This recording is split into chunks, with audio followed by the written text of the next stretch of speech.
Hello, welcome to another Tale of Horror by H.P. Lovecraft. Today's tale, we are going to be doing the music of Elric Zann. So sit back, grab your blankies and your snackies, because it's time for a tale of horror. Try not to get too spooked. The music of Elric Zann. I've examined maps of the city with the greatest care, yet have never again found the Rue de Soleil. These maps have not been modern maps alone, for I know that names change. I have, on the contrary, delved deeply into all the antiquities of the place, and have personally explored every region of whatever name which could possibly answer to the street I knew as the Rue d'Orselin. De Orselin? Orselin? Rue d'Orselin. But despite all I have done, it remains an humiliating fact that I cannot find the house, the street, or even the locality where during the last months of my impoverished life as a student of metaphysics at the university, I heard the music of Elric Zann. That my memory is broken, I do not wonder, for my health, physical and mental, was gravely disturbed throughout the period of my residence in Rue d'Orselin. And I recall that I took none of my few acquaintances there.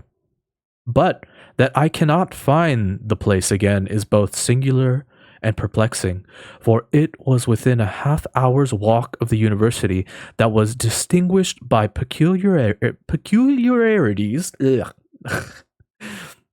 which could hardly be forgotten by anyone who had been there. I have never met a person who has seen Rue d'Orselin. The Rue d'Orselin lay across a dark river bordered by precipitous bricks, blear-windowed warehouses, and spanned by a ponderous bridge of dark stone. It was always shadowy along that river, as if the smoke of neighboring factories shut out the sun perpetually. The river was also odorous with evil stenches, which I have never smelled elsewhere. Ooh, talk about a bad fart. And which may some day help me to find it, since I should recognize them at once. Beyond the bridge were narrow cobbled streets with rails, and then came the ascent, at first gradual but increasingly steep as the Rue d'Orselin was reached. I've never seen another street as narrow and steep as the Rue d'Orselin. It was almost a cliff, closed to all vehicles, consisting in several places of flights of steps, and ending at the top in a lofty ivied wall. Its paving was irregular, sometimes stone slabs, sometimes cobblestones, and sometimes bare earth with struggling greenish gray vegetation. The houses were tall, peaked roofed, incredibly old, and crazily leaning backward, forward, and sideways. Occasionally, an opposite pair, both leaning forward, almost met across the street like an arch, and certainly May kept most of the light from the ground below. There were a few overhead bridges from house to house across the street. The inhabitants of the street impressed me peculiarly. At first, I thought it was because they were all silent and reticent, but later decided it was because they were all very old. I do not know how I came to live on such a street, but I was not myself when I moved there. I had been living in many poor places, always evicted for want of money, until at last I came upon the tottering house of the Rue d'Orsolin, kept by the paralytic Blandit. It was the third house from the top of the street, and by far the tallest of them all. My room was on the fifth floor, the only inhabited room there, since the house was almost empty. On the night I arrived, I heard strange music from the peaked garret overhead, and the next day asked old Blandit about.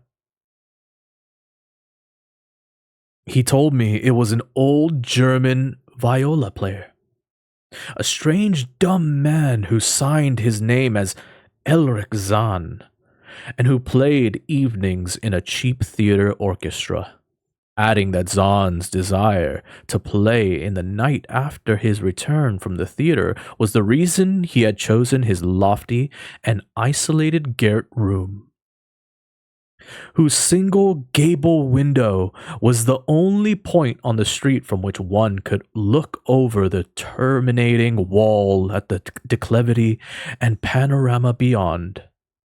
Thereafter, I heard Zann every night, and although he kept me awake, I was haunted by the weirdness of his music. Knowing little of the art myself, I was certain that none of his harmonies had any relation to music I had heard before, and concluded that he was a composer of highly original genius. The longer I listened, the more I was fancied and fascinated, until after a week I resolved to make the old man's acquaintance. One night, as he was returning from his work, I intercepted Zann on the hallway and told him that I would like to know him and be with him when he played. He was a small, lean, bent person with shabby clothes, blue eyes, grotesque, satyr-like face, and nearly bald head. And at my first word seemed both angered and frightened. My obvious friendliness, however, finally melted him, and he grudgingly motioned to me to follow him up the dark, creaking, and rickety attic stairs.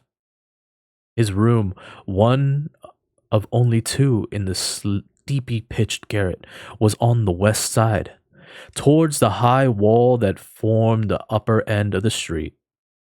Its size was very great, and seemed the greater because of its iron bedstead and dingy washstand, a small table, a large bookcase, an iron music rack, and three old-fashioned stairs.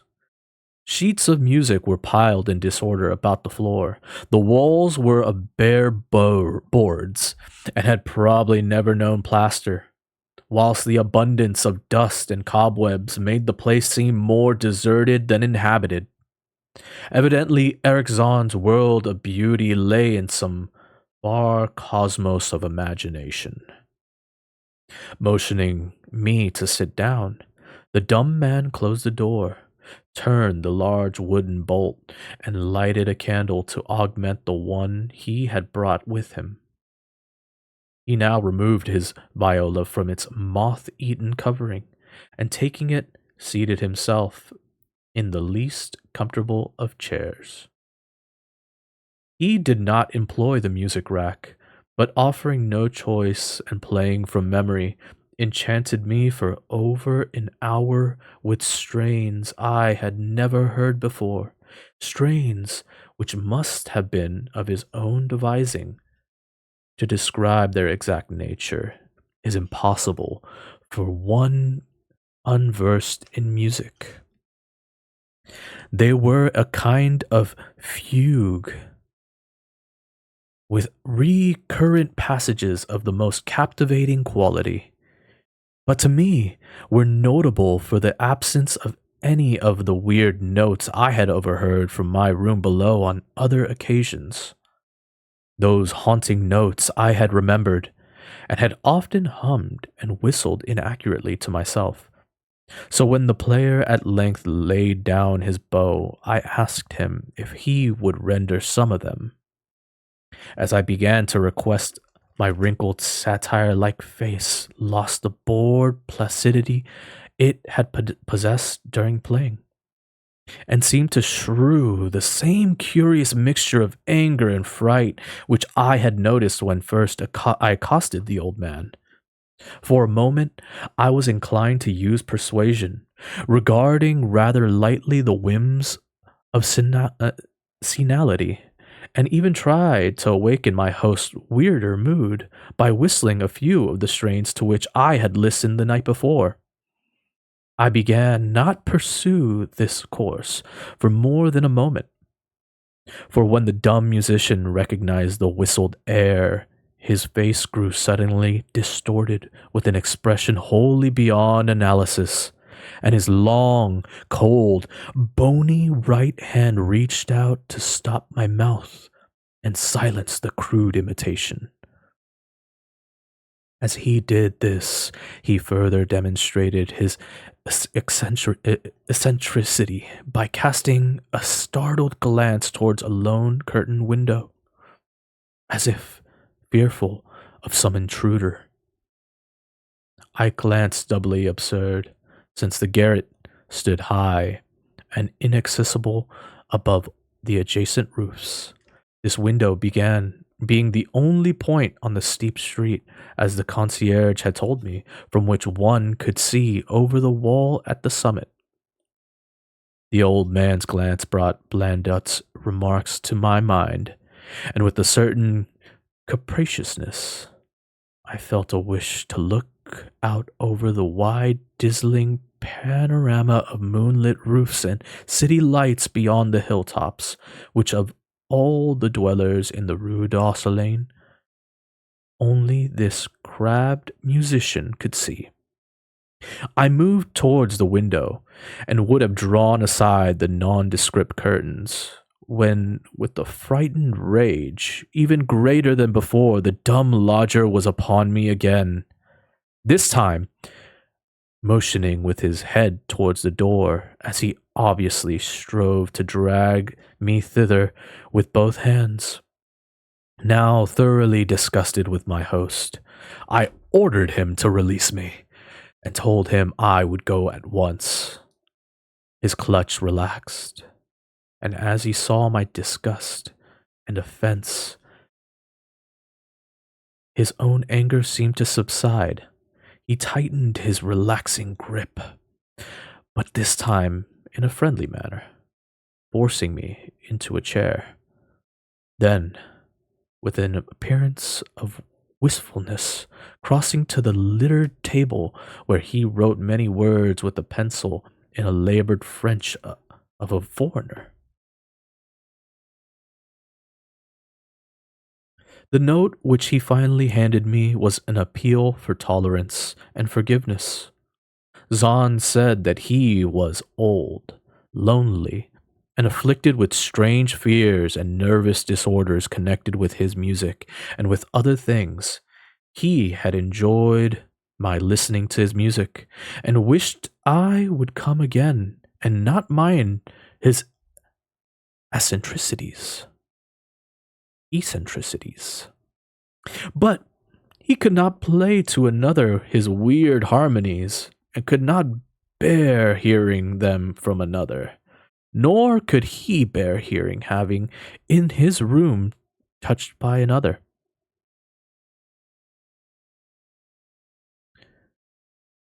Or have anything in his room touched by another.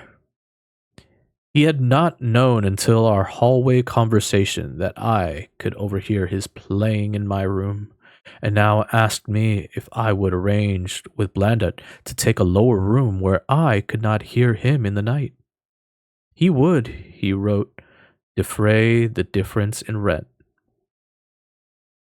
As I sat deciphering the execrable, the execrable French, I felt more lenient towards the old man. He was a victim of physical and nervous suffering, as was I, and my metaphysical studies had taught me kindness. In the silence, there came a slight sound from the window. The shutter must have rattled in the night wind. And for some reason, I started almost as violently as did I started almost as violently as Erich Zann. So when I had finished reading, I shook my host by the hand and departed as a friend. The next day, Blandit gave me a more expensive room on the third floor, between the apartments of an aged moneylender and the room of a respectable upholster. There was no one on the fourth floor. It was not long before I found that Zann's eagerness for my company was not as great as it had seemed, while he was persuading me to move down from the fifth story. He did not ask me to call on him, and when I did call, he appeared uneasy and played listlessly. This was always at night. In the day, he slept and would admit no one. My liking for him did not grow, though the attic room and the weird music seemed to hold an odd fascination for me. I had a curious desire to look out of the window, over the wall and down the unseen slopes at the glittering roofs and spires which must lie outspread there. Once I went up to the garret during theater hours when Zane was away, but the door was locked. When I did succeed in doing was to overhear the nocturnal playing of the dumb old man. At first, I would tiptoe up to my old fifth floor. Then I grew bold enough to climb the last creaking staircase to the peaking garret. There, in the narrow hall, outside the bolted door with the covered keyhole, I often heard sounds which filled me with an indefinable dread. The dread of vague wonder and brooding mystery. It was not that the sounds were hideous, for they were not, but that they held vibrations suggesting nothing on the globe of Earth, and that at certain intervals they assumed a symphonic quality which I could hardly conceive as produced by one player. Certainly, Erich Zann was the old musician, or certainly Erich Zann was a genius of wild power. As the weeks passed, the playing grew wilder, whilst the old musician acquired an increasing haggardness and furtiveness pitiful to behold. He now refused to admit me at any time, and shunned me whenever we met on the stairs. Then, one night, as I listened at the door, I heard the shrieking viola swell into a chaotic babble of sound, a pandemonium which would have led me to doubt my own shaking sanity had there not come from behind the barred portal a piteous proof that the horror was real, the awful, inarticulate cry which only a mute can utter, and which rises only in moments of the most terrible fear and anguish. I knocked repeatedly at the door, but received no response. Afterwards, I waited in the black hallway, shivering with cold and fear, till I heard the poor musician's feeble effort to rise from the floor by the aid of a chair. Believing him just conscious after a fainting fit, I renewed my rapping, at the same time calling out my name reassuringly. I heard Zann stumble to the window and close both shutter and sash, then stumble to the door, which he flatteringly unfastened to admit me.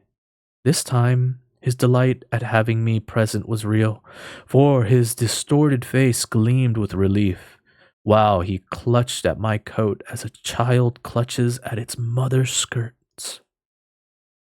Shaking pathetically, the old man forced me into a chair whilst he sank into another, beside which his viola and bow lay carelessly on the floor. He sat for some time inactive, nodding oddly, but having a paradoxical suggestion of intense and frightening listening.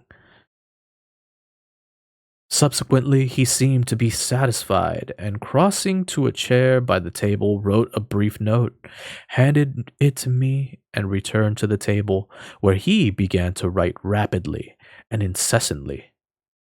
The note implored me, in the name of mercy, and for the sake of my own curiosity, to wait where I was while he prepared a full account in German of all the marvels and terrors which beset him. I waited, and the dumb man's pencil flew. It was perhaps an hour later, while I still waited, and while the old musician's feverishly written sheets still continued to pile up, and I saw Zann start as from the hint of a horrible shock. Unmistakably, he was looking at the curtained window and listening shudderingly. Then I half fancied I heard a sound myself, though it was not a horrible sound, but rather an exquisitely low and infinitely distant musical note, suggesting a player in one of the neighboring houses, or in some abode beyond the lofty wall over which I had never been able to look. Upon Zann, the effect was terrible, for dropping his pencil suddenly, he rose, seized his viola, and commenced to rend the night with the wildest playing I had ever heard from his bow save when listening at the barred door. It would be useless to describe the playing of Erich Zann on that dreadful night. It was more horrible than anything I had ever overheard, because I could now see the expression on his face and could realize that this time the motive was stark fear. He was trying to make a noise, to ward something off or drown something out. What, I could not imagine. Awesome, though, I felt it must be. The playing grew fantastic, delirious, and hysterical, yet kept to the last the qualities of supreme genius which I know this strange old man possessed. I recognized the air. It was a wild Hungarian dance popular in the theaters, and I reflected for a moment that this was the first time I had ever heard Zann play the work of another composer. Louder and louder, wilder and wilder, mounted the shrieking and whining of that desperate viol. The player was dripping with an uncanny perspiration and twisted like a monkey, always looking frantically at the curtained window. In his frenzied strain, I could almost see shadowy satyrs and bacchanals dancing and whirling insanely through seething abysses of clouds and smoke and lightning. And then I thought I heard a shriller, steadier note that was not from the viol, a calm, deliberate, purposeful, mocking note from far away in the west. At this juncture, the shutter began to rattle in a howling night wind which had sprung up outside, as if in answer to the mad playing within. Zann's screaming viol now outdid itself, emitting sounds I had never thought a viol could emit. The shutter rattled more loudly, unfastened, and commenced slamming against the window. Then the glass broke shiveringly under the persistent impacts, and the chill wind rushed in, making the candle sputter and rustling the sheets of paper on the table where Zann had begun to write out his horrible secret. I looked at Zann and saw that he was past conscious observation. His blue eyes were bulging, glassy, and sightless, and the frantic playing had become a blind, mechanical, unrecognizable orgy that no pen could even suggest. A sudden gust, stronger than the other, caught up the manuscript and bore it towards the window. I followed the flying sheets in desperation, but they were gone before I reached the demolished panes. Then I remembered my old wish to gaze from this window, the only window in Rue d'Orsay, from which one might see the slope beyond the wall and the city outspread beneath. It was very dark, but the city's lights always burned, and I expected to see them there amidst the rain and wind. Yet when I looked from that highest of all gable windows, looked while the candle sputtered and the insane viol howled in the night wind, I saw no city spread below, and no friendly lights gleaming from remembered streets, but only the blackness of space illimitable. Unimagined space alive with motion and music, and having no semblance of anything on earth.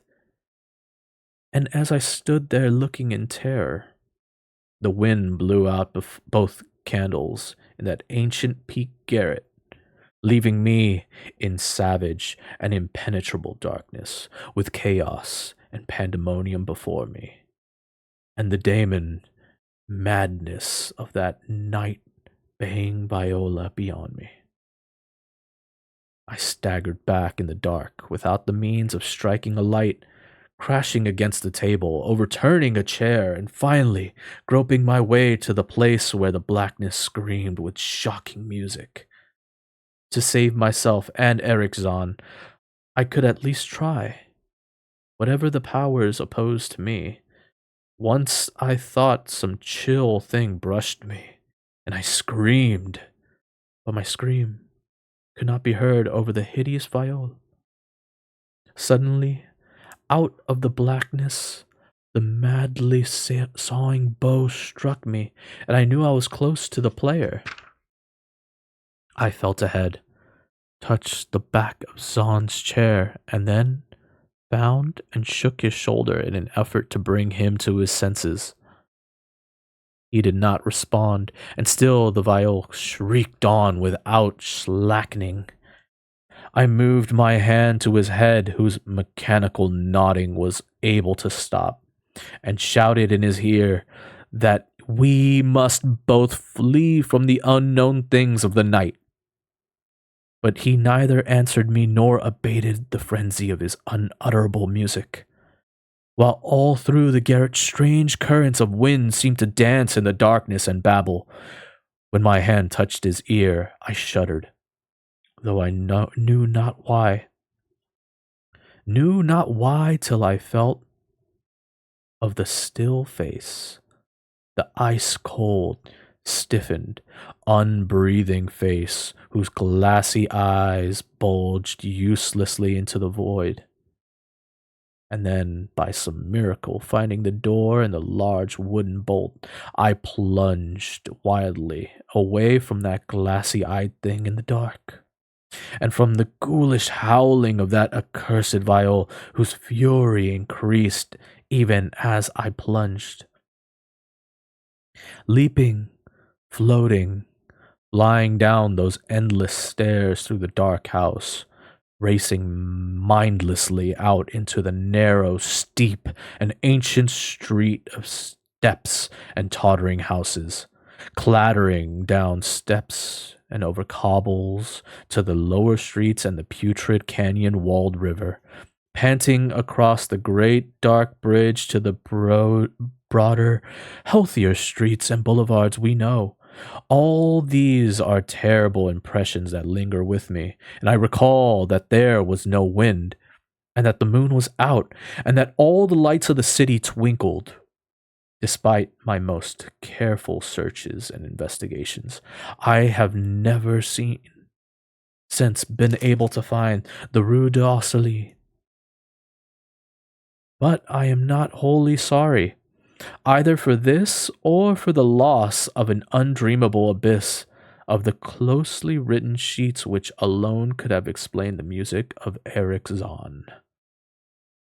And that concludes today's story of the music of Erich Zann. I hope you guys enjoyed that tale. Spooky, spooky tale. For all you musicians out there, that was probably a good little read for you, right? Or a good little listen, should I say. A story about a musician who's so strange, but in his work lives almost as a mad genius. And only to find out this horror of this window that leads out into endless space that is uh that is both inhabited or haunted by some unknown like spiritual evil that almost possesses this old man and plays these insanely harmonic tunes. It's such a it's such a good like feeling because I think musicians could definitely relate to this. When you get into that flow state, that's the way he's describing this is so accurate. You could say this about almost any creative like field where like you get into like this almost possessed feeling when you hit flow state of like creativity where you almost feel like something comes over you and is playing through you. You become the instrument of your creativity essentially. And that is such a good like a good description. Like the way that he's writing about this where he's like trying to shake him out of it and only to find out that this guy is like essentially like almost dead. He's got like dead expression, glassy eye, just staring into the void, almost possessed in a way. So such a good tale. But don't miss out on next time's reading. Tomorrow is Wednesday. I should be back for tomorrow. Should I do a movie tomorrow? No. You know what? If I don't do a story tomorrow, Friday is going to be a good time to do a story, I think. Because for next reading is going to be a really good one, you guys. So don't miss out. Herbert West Reanimator. A classic. From the Dark. Oh, for all you cult classic film goers, you know this tale fairly well. You know what? This is actually kind of a long story. I think I could split this into a couple of days. How about we do this over the course of a couple of days? And then we finish off with the movie. Dude, look, this is probably the thickest story of the... Holy shit, look how many pages that is. Holy fuck you. Okay, I'm gonna have to split this up off stream. I'll try to maybe split it up between 2 or 3 story times or tales of horror. Story time's the other one. So yeah, look forward to that. Maybe I might do a story time on Sunday. We'll see. We'll see how I feel. A little watch party. Maybe I'll do it through Discord. I don't know. I don't want to get in trouble. But yeah, I'll try to plan something out. I think I am gonna post up my Discord in the bio this week as well.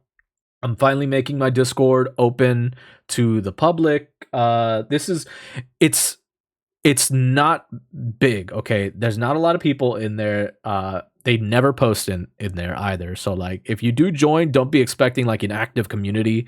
If you are friendly and you do want to make it an active community where you want to kind of participate and put down your ideas and stuff like that for future streams, go for it. I don't mind. Oh, speaking of music and this today's story, check out my contemporary guitar method back there. Yeah, I've been cleaning up the room right now, and I've just been finding a bunch of just like random stuff lying around. But yeah, that my music books and sheets are all down there right now. I need to put them up on the bookcase. But yeah, no, I've been moving a lot of stuff around. Pay no attention to the clothes. I promise it was folded before the stream started, and then I had to like look for something to put on. And I just threw everything up on there. But I hope you guys enjoyed it. For all those that are watching from YouTube, make sure you hit the like and subscribe down below for this VOD. And there should be some boxes that are going to pop up on either side of this video at the end. They are for the Fairy Tale Grimm's readings. Really good tales in there. Go check those out. And on this side, there should be the Tales of Horror playlist. Go check that out. There's plenty of really good tales that we've gone through so far. If you want a good recommendation, try the first tale, Dagon. The Dagon was really fucking good, and I highly recommend it. Ooh, I gotta watch out with my language there. But yeah, go check that out. Make sure you hit like, subscribe to the channel, and all that good stuff. If you want to check out some of my past gaming VODs, I do have another channel for that, which is, I think, Stigma XOXO VODs. So go check those out, or it's probably Stigma VODs. I'll put that in the bio too. I'll put that in the bio. I'll try to make sure that everything's set up this week. I've been promising this for a long time, but now that I'm kind of taking like a looser break from like doing a little bit of gaming, I definitely need to start investing a little bit of time into improving some of the look of this the profile, the Twitch profile and stuff like that. So yeah, that's probably my plan for the next couple days. Okay. So stick around, or actually, I'll just save that for after the recording. But yeah, go check that stuff out. And until next time, I will see you later. Good night. Don't let the Cthulhu's bite. And don't stay a stranger. Bye. Later, you guys.